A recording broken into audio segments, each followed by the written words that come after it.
if you get hold of two magnets and you push them, you can feel this pushing between them. Turn it around the other way and they slam together. Now, what is it, the feeling between those two magnets? What do you mean, what's the feeling between the two magnets? There's something there, isn't there? I mean, the sensation is that there's something there when you push these two magnets together.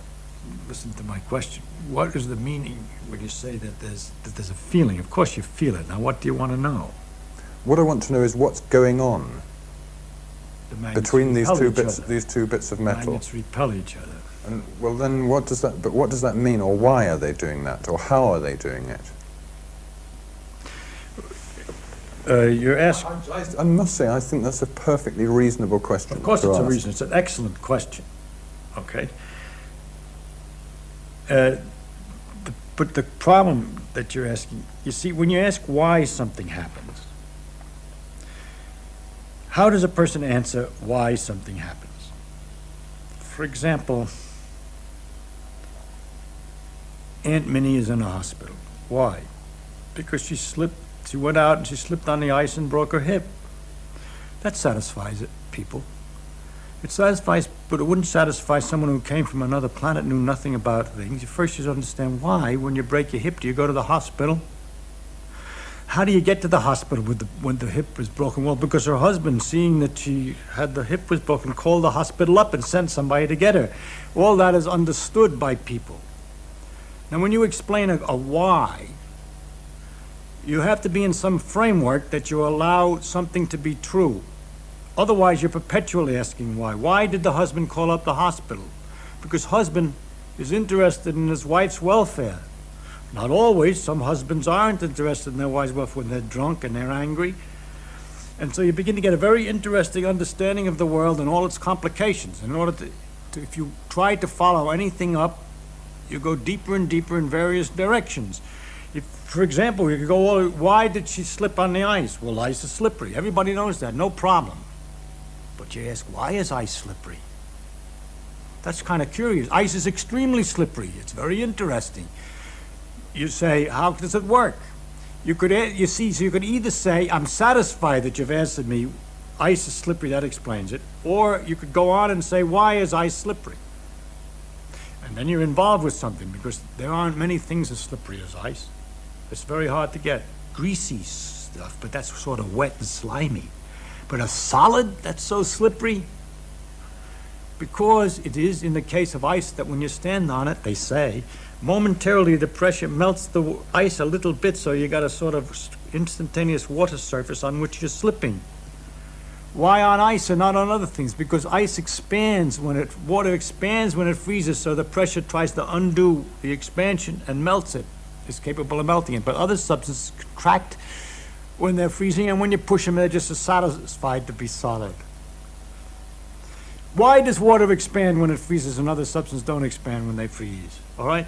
I'm not answering your question, but I'm telling you how difficult the why question is. You have to know what it is that you're permitted to understand and allowed to be understood and known, and what it is you're not. You'll notice in this example that the more I ask why, it gets interesting after all. That's my idea, that the deeper a thing is, the more interesting it is.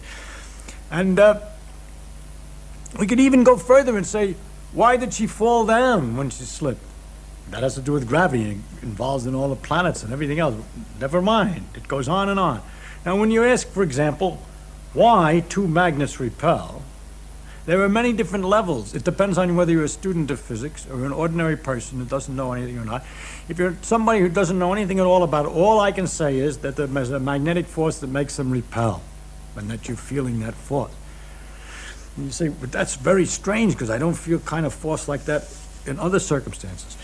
When you turn them the other way, they attract. There's a very analogous force, electrical force, which is the same kind of a question. And you say, that's also very weird.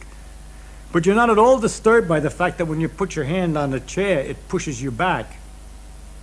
But we found out by looking at it that that's the same force, as a matter of fact. The electrical force, not magnetic exactly in that case, but it's the same electrical repulsions that are involved in keeping your finger away from the chair, because everything's made out of its electrical forces in microscopic details.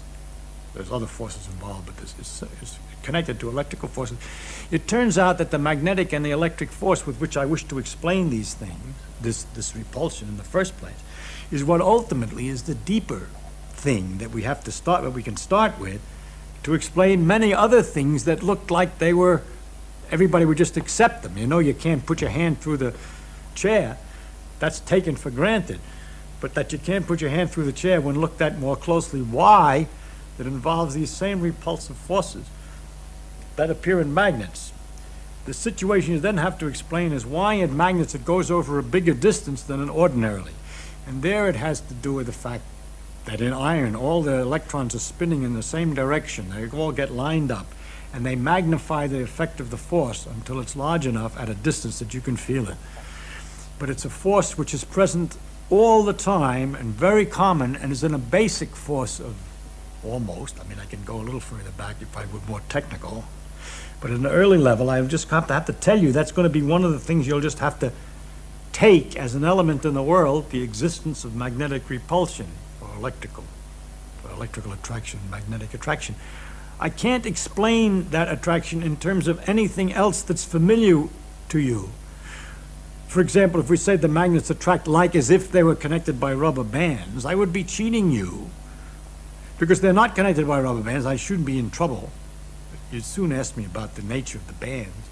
And secondly, if you were curious enough, you'd ask me why rubber bands tend to pull back together again, and I would end up explaining that in terms of electrical forces, which are the very things that I'm trying to use the rubber bands to explain. So I have cheated very badly, you see.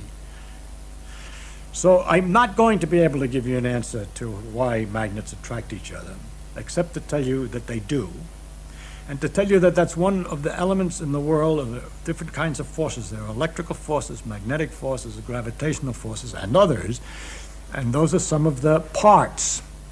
If you were a student, you'd go further. I could go further. I could tell you that the magnetic forces are related to the electrical forces very intimately, that our relationship between the gravity forces and electrical forces remains unknown, and so on. But I really can't do a good job, any job, of explaining magnetic force in terms of something else that you're more familiar with, because I don't understand it in terms of anything else that you're more familiar with.